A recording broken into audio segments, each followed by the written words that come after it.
Y ahora sí. Entonces, como les había dicho, la materia que vamos a ver hoy no entra en el control, pero sí entra en la prueba, ¿ya? Las fechas de las pruebas y de los controles se los voy a dar al finalizar la clase, a pesar de que ya las tienen, pero las vamos a recordar. Y también informarles que para el control entra la materia de multiplicadores de Lagrange en adelante, ¿ya? La materia que vimos de la prueba pasada va a entrar esa parte de multiplicadores de Lagrange porque es muy importante.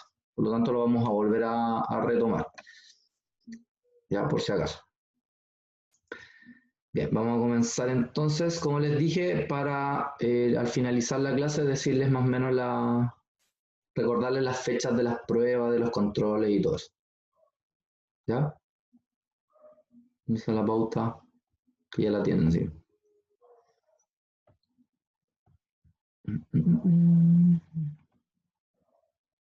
Bien. ¿Se puede ver, chiquillos? ¿La pantalla completa? Sí, Sí. sí, profe. Ya, perfecto. Bien. Hoy día vamos a ver la última materia de cálculo 3. Lamentablemente nos faltó harta materia por pasar, pero igual les voy a subir un PowerPoint con la materia que falta por si alguien lo quiere tener a la mano por si acaso. ¿Ya? Bueno, hoy día lo que vamos a ver son las integrales triples, ¿ya? Y los campos vectoriales.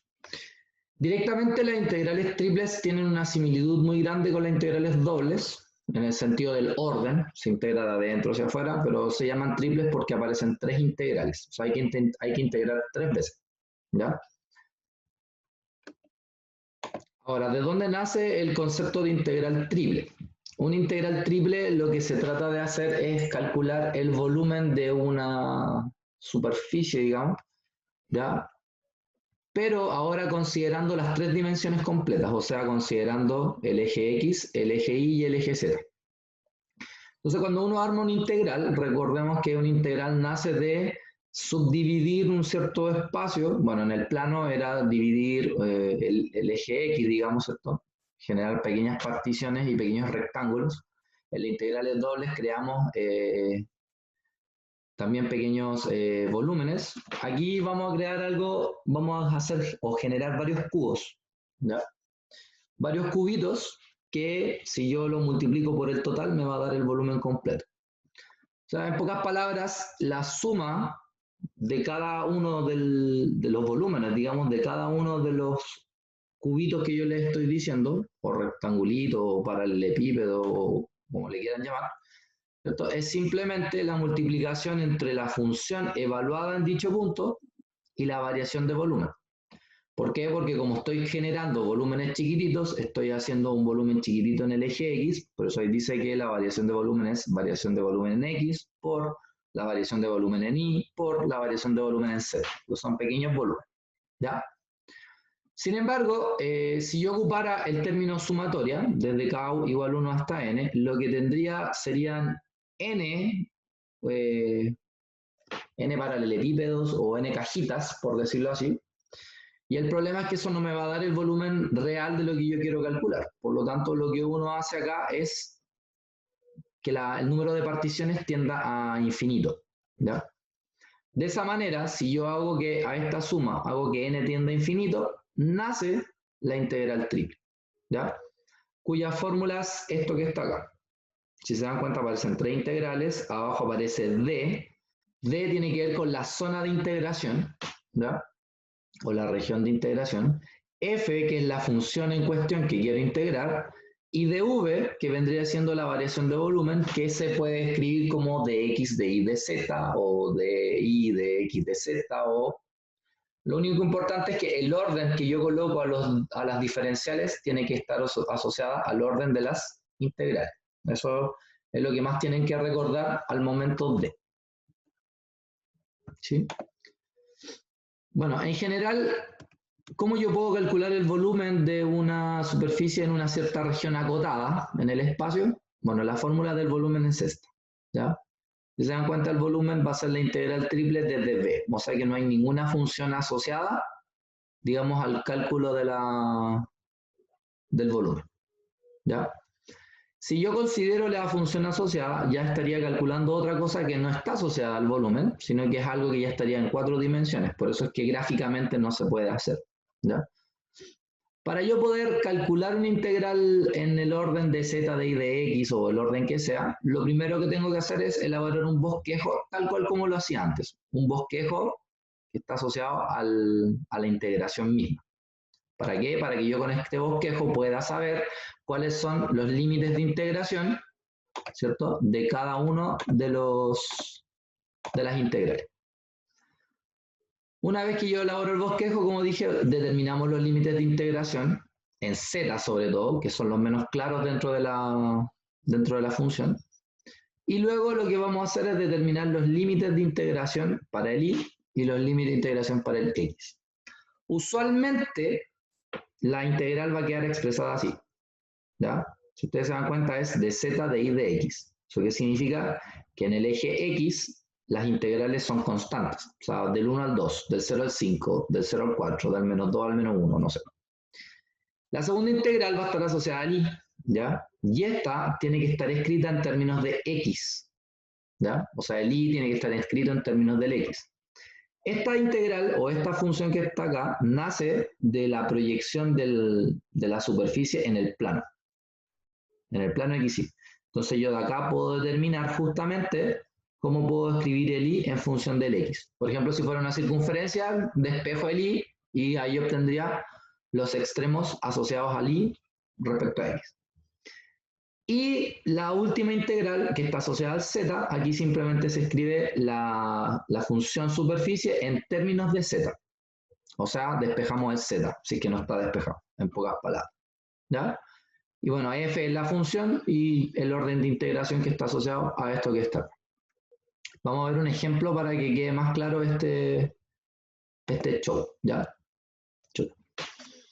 Bueno, dice, calcule el volumen de la región D encerrada entre las superficies z igual a x cuadrado más 3y cuadrado y z igual a 8 menos x cuadrado menos y cuadrado.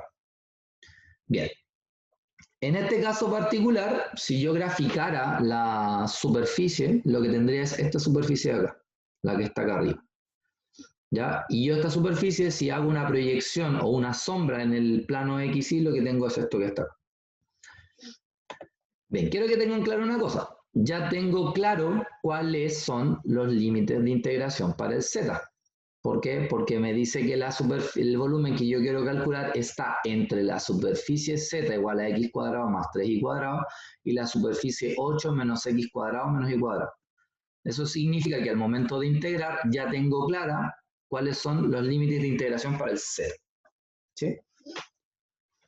Como me piden el volumen, utilizando estas superficies vamos a calcular la integral triple y si se dan cuenta aquí no hay ninguna función porque como vamos a calcular el volumen, eso se hace siempre y cuando la función sea 1, para ser específico.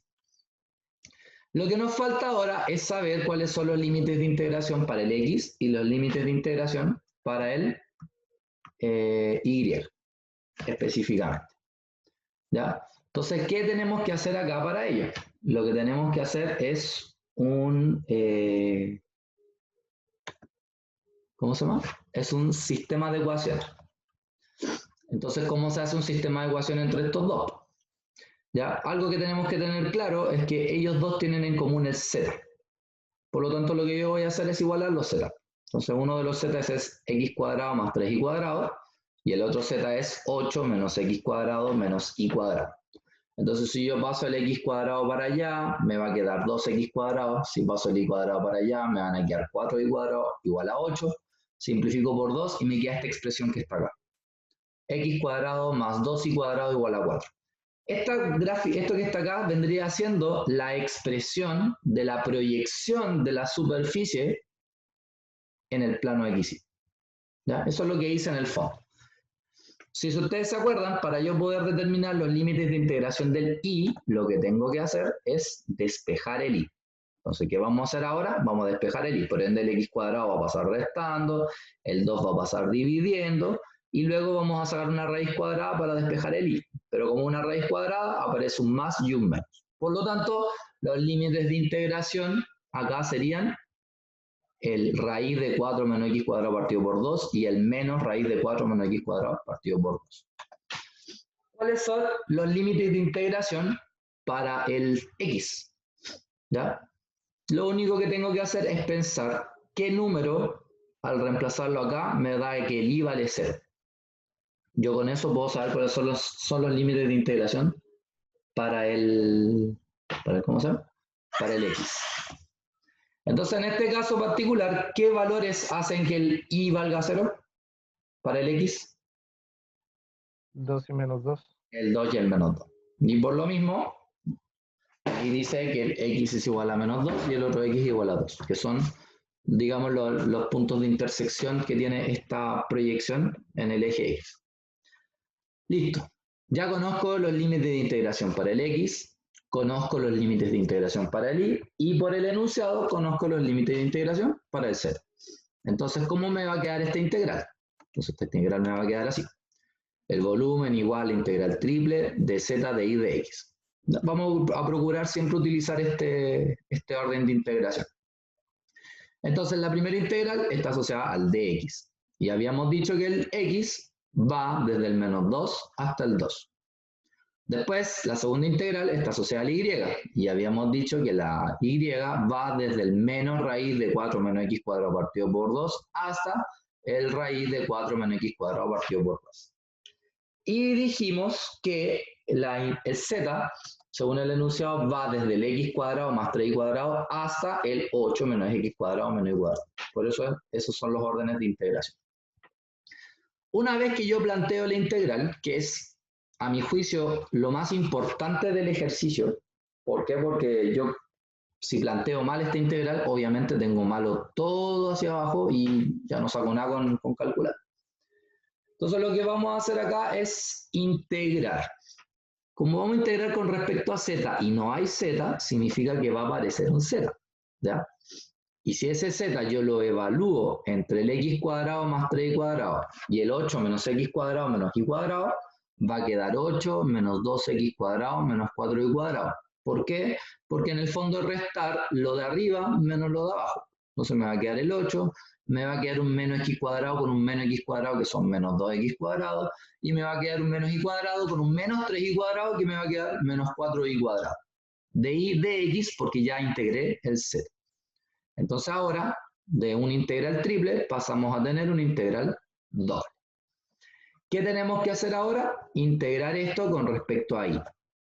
Si ustedes se fijan, ni el 8 ni el 2x cuadrado tienen y. Por lo tanto, cuando yo integre el 8 y el 2x cuadrado, va a aparecer un y. Por eso aparece eso entre paréntesis con un y al lado. Menos, y acá sí hay una y por lo tanto cuando yo integro un y cuadrado, eso es y cubo partido por 3. Y como está el 4 al lado, por eso me quedan menos 4 tercios y cubo. Esto evaluado entre el menos raíz de 4 menos x cuadrado partido por 2 hasta el 4 menos x cuadrado partido por 2. Entonces ahora ¿qué tengo que hacer? Reemplazar donde dice y con el de arriba, menos reemplazar donde dice y con el de abajo. Al hacer ese proceso algebraico, lo que nos queda es esto que está acá. Nos queda un 2, un 8 menos 2x cuadrado, nos queda la raíz de 4 menos x cuadrado partido por 2, menos 8 tercios, un 4 menos x cuadrado partido por 2 elevado a 3 medios. ¿Sí? Entonces ahora esta integral se transforma en una integral más simple. De hecho, haciendo un arreglo algebraico, que es multiplicar término término, qué sé yo, se llega a este resultado que está acá. ¿Ya? Ahora, de aquí para acá es simple, ¿por qué? Porque puedo factorizar por 8, 8 tercios, qué sé yo, y me va a quedar esta integral mucho más sencilla, que es 4 menos x cuadrado elevado a 3 medios. ¿Ya? Porque si se dan cuenta, el 4 menos x cuadrado elevado a 3 medios es ¿cómo se llama? El término común. Por lo tanto, todo lo demás lo puedo sacar fuera de la integral. Una vez que llego a esto, lo que tengo que hacer es integrar esto porque ya me queda una integral de una sola variable que es de x. Y aquí lo que yo puedo usar, según lo que sale acá, es una sustitución trigonométrica diciendo que x es igual a 2 seno de u, se integra, se evalúa y se llega como resultado al 8pi raíz de 2. Y de esa manera entonces esta integral o este volumen de esta superficie, o sea, encerrada entre estas superficies, es este valor. ¿Alguna duda? Consulta, inquietud, sugerencia.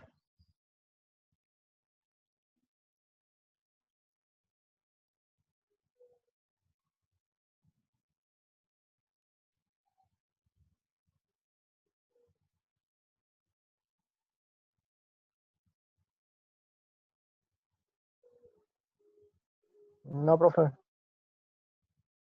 ¿No? Profe, Dígame. disculpe, ¿cuándo era la prueba de cálculo? Ya. Vuelvo a repetir. Las pruebas y todo eso lo voy a decir al final de la clase, ¿ya? Voy a dar todas las fechas, aunque a pesar de que están en internet, las voy a decir al último. Lo que pasa es que si las digo ahora, después capaz que entre más gente y más me van a preguntar. Pues para no interrumpirlo, lo digo todo al final. Ya, así que ahí para que las anoten igual, porque las voy a decir y las me salió fly. Las voy a decir y las voy a escribir en el chat. Ya, profe. Chiquillos, vamos. ¿Otra duda? ¿Alguna consulta respecto a este ejercicio? Entonces, en pocas palabras, ¿cuál es la técnica? Les van a dar dos superficies. Ya con estas dos superficies ustedes ya saben cuáles son los límites de integración para el z. Hacen la intersección y determinan la curva que va a ser la proyección en el plano, despejan el y y con eso ya tienen los límites de integración para el y. Y después simplemente ven qué puntos de x hacen que la y valga 0 y obtienen los límites de integración para el x.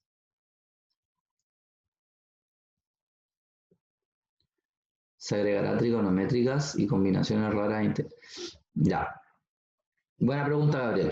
Recuerda que las razones, o sea, los métodos de integración son eso, métodos de integración, que puede que te aparezcan, como puede que no.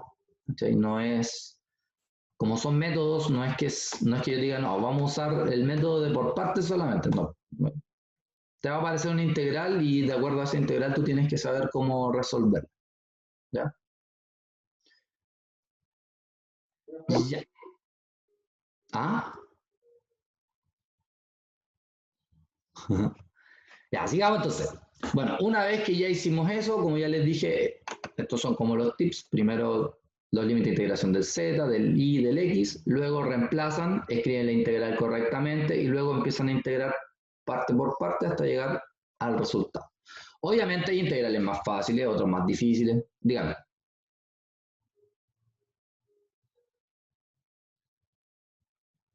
¿Escuché a un profesor o me están penando brígido?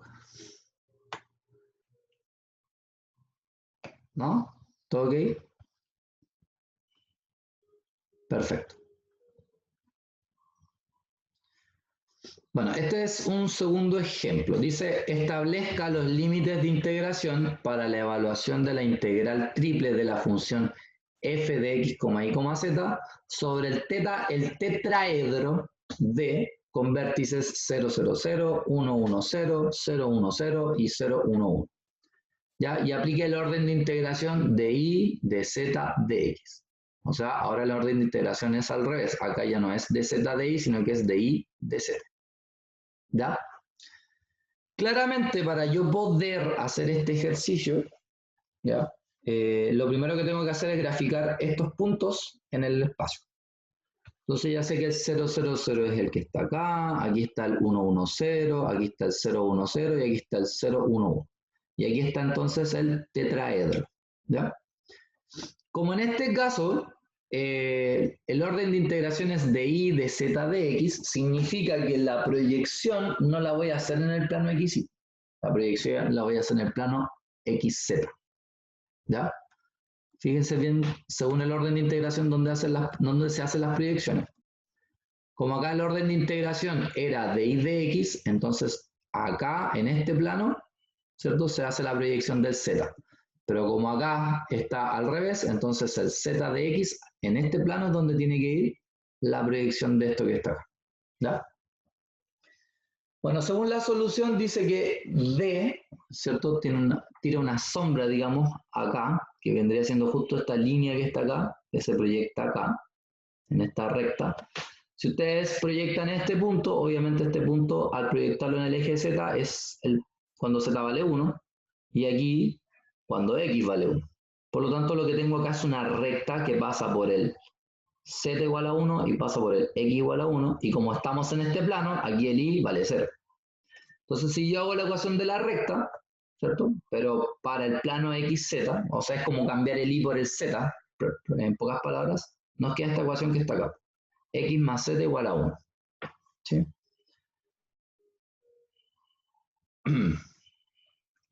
Entonces ahora, lo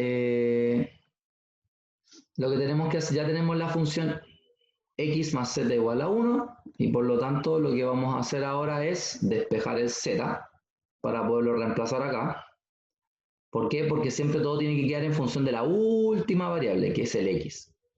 Entonces despejo el Z y eso me da 1 menos X. ¿Ya? Si ustedes se fijan bien acá, este plano que está acá se va a mover desde el 0 en adelante. ¿Ya? Por lo tanto, los límites de integración para el Z, porque esto va así, desde el 0 hacia arriba. Es como formar los triangulitos acá. Entonces acá ya tengo la integración desde el 0 al 1 menos X, que estaría asociado al Z. ¿Cómo encontrar los del X? Porque tenía que buscar en este caso los puntos de integración del X. Si yo miro el dibujo en el eje X, esto va desde el 0 hasta el 1. Por eso ahí dice del 0 al 1 y el otro es del 0 al 1 menos X. Lo que nos falta ahora es saber cuáles son los límites de integración para el Y. O sea, en el eje Y. ¿Ya? Claramente, si ustedes miran este punto que está acá, este punto es cuando el Y vale 1. Este punto es cuando el Y vale 1 y este punto es cuando el Y vale 1. Por lo tanto, yo lo que tengo acá es un plano. ¿Qué plano? El plano Y igual a 1.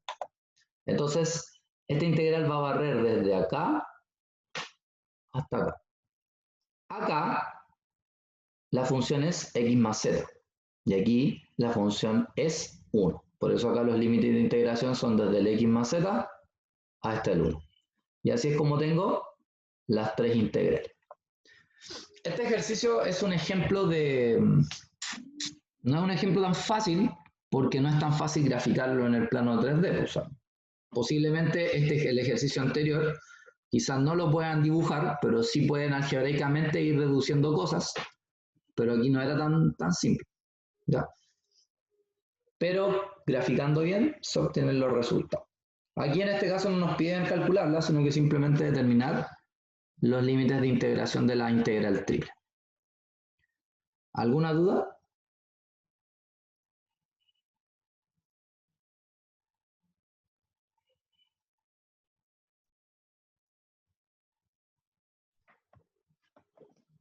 Estoy acá, ¿cierto?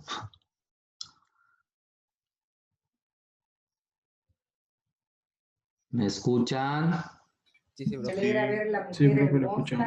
hermosa. Ay, ¿quién era la mujer hermosa?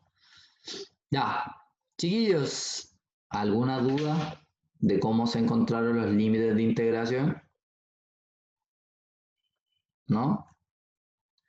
De nuevo, ya recuerden, como aquí es de y de z de x, el plano xz o zx como quieran, es donde se genera la proyección de la superficie. ¿Ya? En este caso, esta superficie va desde este plano, que es el plano x más 1, hasta el 1. Por eso es que en el y es desde x más z hasta el 1. En el caso del, ¿cómo se llama? Del z, ¿cierto? Si ustedes hacen un rectángulo de aquí hacia arriba, el z sería 1 menos x, entonces iría desde el 0 hasta el 1 menos x. Y en el caso del x, ¿cierto? Parte desde el 0 hasta el 1. Y así es como pueden determinar los límites de integración. Bueno, algunos dirán, ¿tendrá alguna aplicación todo esto de integrales triples más que calcular un volumen? Y la verdad es que sí. Hay una aplicación matemática, física en esto, que tiene que ver con la masa. ¿Ya? Y cómo determinar algo que se llama el centro de masas. ¿Ya? No sé si ustedes saben, pero en física, cuando yo tengo un sistema que no es una partícula, ¿ya? Porque todas las ecuaciones de movimiento que le enseñaron en física están asociados a sistemas que pueden ser muy grandes, pero yo lo considero como un punto. Y ese punto contiene toda la masa. Pero los cuerpos en la naturaleza no son así, pues tienen forma, ¿cierto? Entonces existe un punto que es como el equivalente a toda la masa distribuida en el cuerpo. Ya eso se le conoce como centro de masa. ¿Ya? Ahora, el centro de masa se determina mediante un valor, que es en este caso el delta que está acá, que se le llama densidad de masa. ¿Ya? Densidad de masa en este caso en el espacio X y Z. Entonces, si yo, por ejemplo, quiero la masa total del sistema, yo lo único que tengo que hacer es integrar 3 veces respecto ¿cómo se llama? A la región D de esta densidad de masa por dV. Posiblemente en electro, si es que lo dieron, calcularon algo similar, pero ustedes lo hacían con la carga. Entonces ustedes lo que tenían acá era una densidad de carga. No sé si se acuerdan de eso, ¿son los que vieron electro?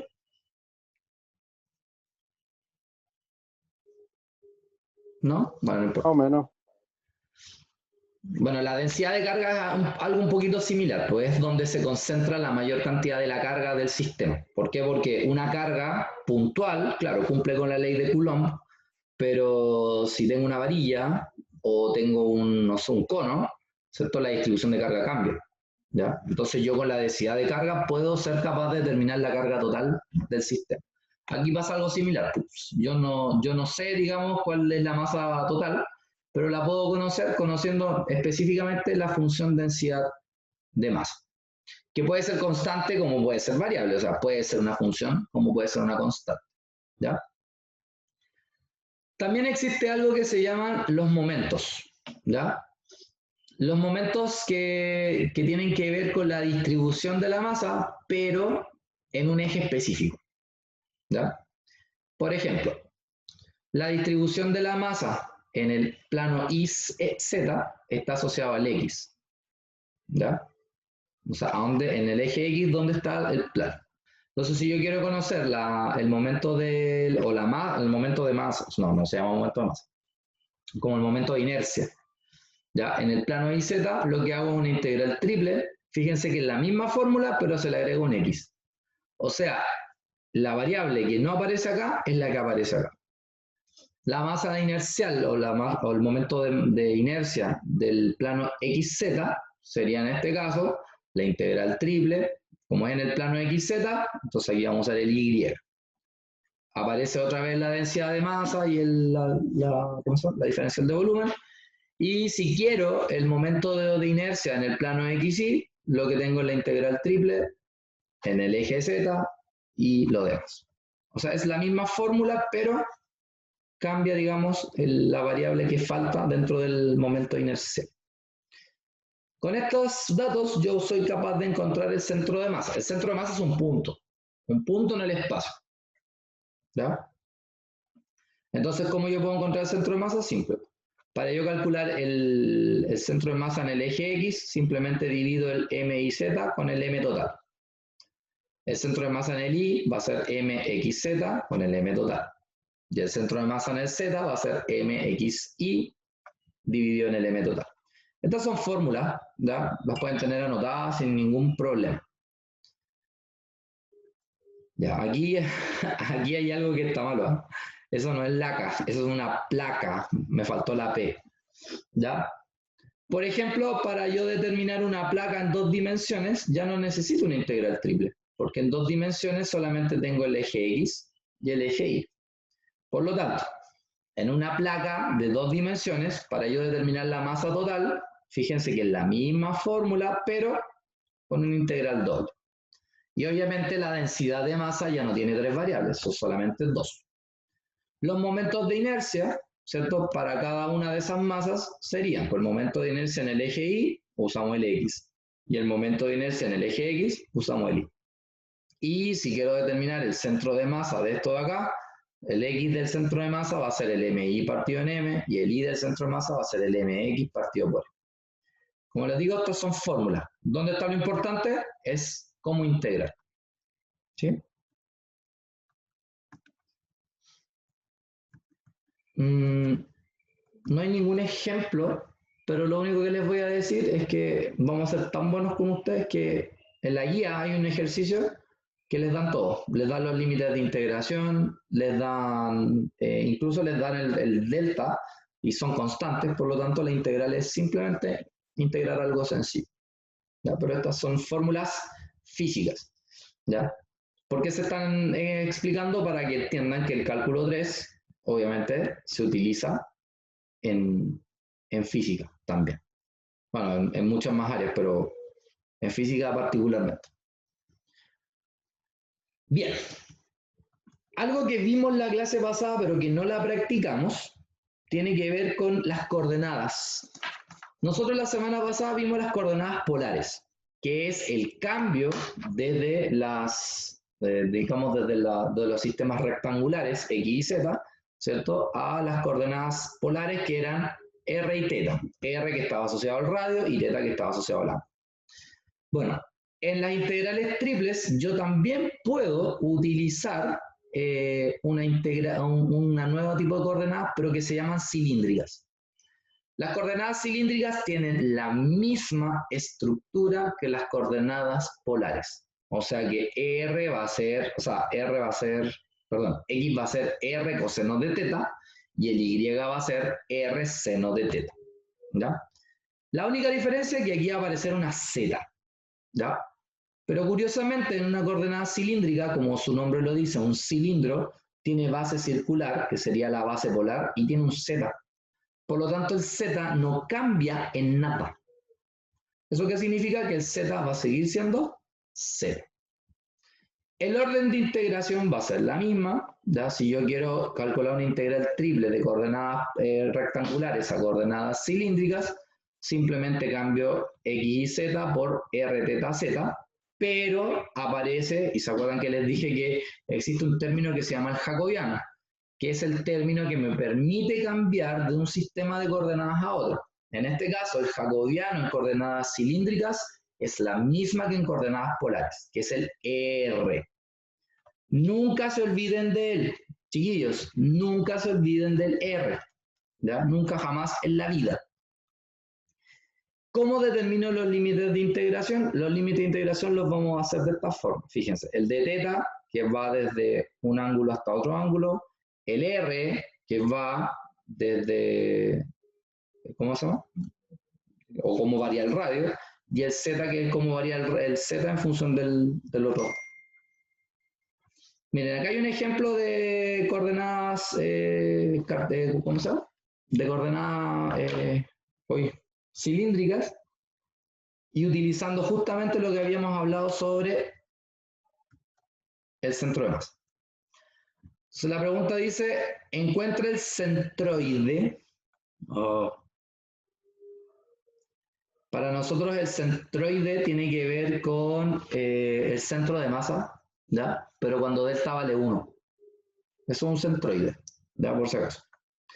Del sólido cerrado por los cilindros, y me dan el cilindro x cuadrado más y cuadrado igual a 4, acotado arriba por el paraboloide z igual a x cuadrado más y cuadrado, y por debajo del plano xy. ¿Ya? Si yo grafico el x cuadrado más y cuadrado igual a 4, eso yo sé que es una circunferencia en el plano xy, que es esta circunferencia que está acá abajo, ¿cierto? Aparentemente la circunferencia está completita. ¿Ya? La circunferencia está completita. Entonces yo pregunto, en una circunferencia completa, ¿los ángulos entre qué valores varían? En una circunferencia completa. Los ángulos entre qué valores varían.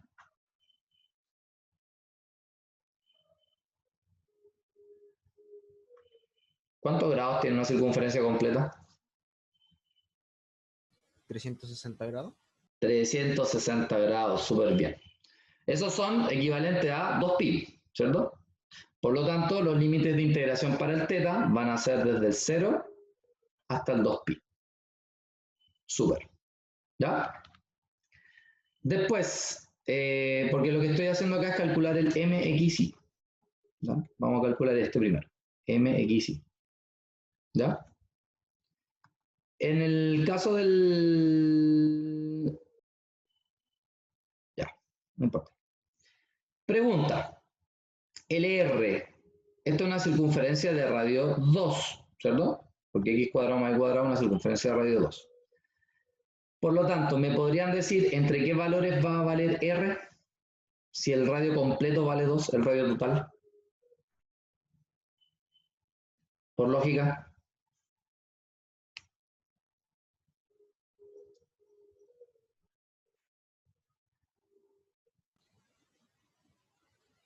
¿De 0 hasta 2?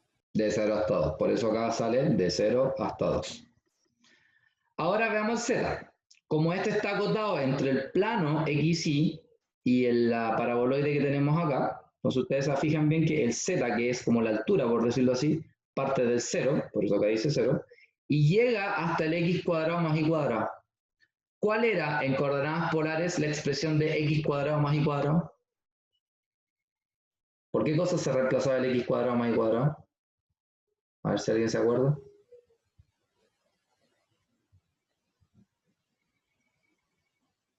¿Por R cuadrado? Por r cuadrado, justamente. ¿Ya? Por eso acá el límite de integración va del 0 al r cuadrado. Bien. Ahora, estamos calculando el MXY. Entonces, por fórmula es la integral triple, ya determinamos sus límites de integración. Fíjense que viene un Z, por eso acá aparece el Z. Después viene el de Z, el de R y el de teta, y el R que, como ya les dije, tiene que ir porque está asociado al jacobiano. Entonces vamos a calcular el MXY. Entonces primero vamos a integrar con respecto a Z. Yo sé que la integral de Z es Z cuadrado partido por 2. Eso va de 0 a R cuadrado, ¿cierto? Por lo tanto aquí me queda R elevado a 5, bueno, y por el R de afuera, ahí me va a quedar R elevado a 5 partido por 2. Integramos con respecto a R, eso me va a quedar R elevado a 6 partido por 12. Evaluamos entre 0 y 2, eso me queda 16 tercios. Y ahora integramos el teta. Y para integrar el teta, esto va a ser de 0 a 2pi y por ende me queda 32 pi tercios. Y ahí encontré el MXY. Necesitamos encontrar la masa total. Si se dan cuenta es la misma integral triple. Lo único que cambia es que aquí ya no aparece el Z. ¿Por qué? Porque la fórmula de la masa era delta por dv. Y en este caso en el centroide el delta vale 1. Por eso que acá no va ninguna función. Entonces primero integro con respecto a z, me va a quedar z, evalúo entre 0 y r cuadrado, ahí me va a quedar r cuadrado, multiplicado por el r que es jacobiano, me va a quedar r cubo, integro el r cubo, me va a quedar r elevado a 4 partido por 4, evalúo entre 0 y 2 de teta, ahí me va a quedar 4, y después, ¿qué tengo que hacer? Integrar con respecto a teta y me queda 8. ¿Qué soy capaz de calcular yo con el m y el mxy?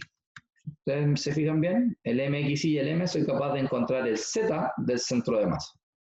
Ya, pues entonces el Z del centro de masa es MX partido por M. El MX nos dio 32 pi tercios y el M nos dio 8 pi. Simplificamos y eso nos da 4 tercios.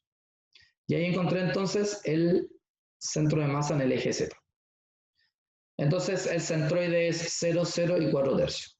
O sea, algunos me preguntarán, oiga, pero ¿y profe, ¿y por qué el X y el Y son 0? ¿Alguien se puede imaginar por qué el X y el Y son 0? Está escrito ahí, pero ¿alguien se lo podría imaginar? ¿Por qué el eje X y el eje Y son 0?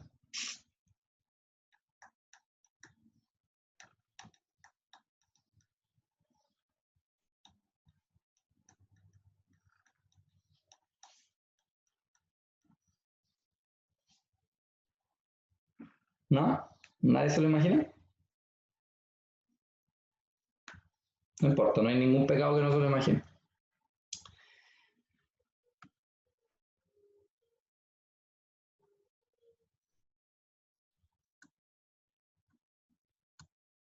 Parece que no. Parece que no. Bueno, es súper sencillo por el dibujo. El eje Z, si ustedes lo miran, es un eje de simetría. Porque lo que yo miro para acá es lo mismo que yo miro para allá. ¿Sí o no? Entonces, ¿qué pasa? Que el eje Z es el eje de simetría, ¿cierto? Cuando yo tengo un eje de simetría, que esto es como más física que matemática, cuando yo tengo un eje de simetría, ¿ya? Usualmente los centros de masa se encuentran en el eje de simetría, ¿ya? ¿Por qué? Porque como son simétricos, significa que justo al medio está el centro de masa sí o sí. Eso sí que significa que como hay simetría, en el eje X y en el eje Y va a valer 0 porque estamos justo parados en el eje Z. Ahí iría en este caso el centroide. ¿Ya? Entonces cada vez que ustedes tengan un dibujo acá y tengan un eje de simetría, lo primero que tienen que saber es que sobre ese eje de simetría va a estar el centro de masa. Y como va a estar ahí el centro de masa, ya conocen a lo menos 2 de las 3 coordenadas que necesitan saber. Por ejemplo, si el eje de simetría hubiera sido el eje X, por dar un caso, entonces el Y y el Z van al 0, al tiro, sin tener que calcular nada. ¿Ya? Y ahí por ende tendría que, como estamos en el eje X, tendría que haber calculado el M y Z, el M y haber calculado el X del centro de masa. Si hubiera sido el eje Y, el eje de simetría, entonces ya tengo claro que sobre ese eje, va a estar el centroide, y por lo tanto, como va a estar ahí el centroide, el X y el Z valdrían 0, y por lo tanto solamente me tengo que encontrar el eje Y. ¿Ya? Eso es exclusivamente en ejes de simetría. Bueno, y este ejercicio particularmente me permitió calcular este centro de masa y además utilizar coordenadas cilíndricas. ¿Alguna duda respecto al ejercicio? Les recuerdo que el miércoles igual vamos a hacer ejercicios, vamos a hacer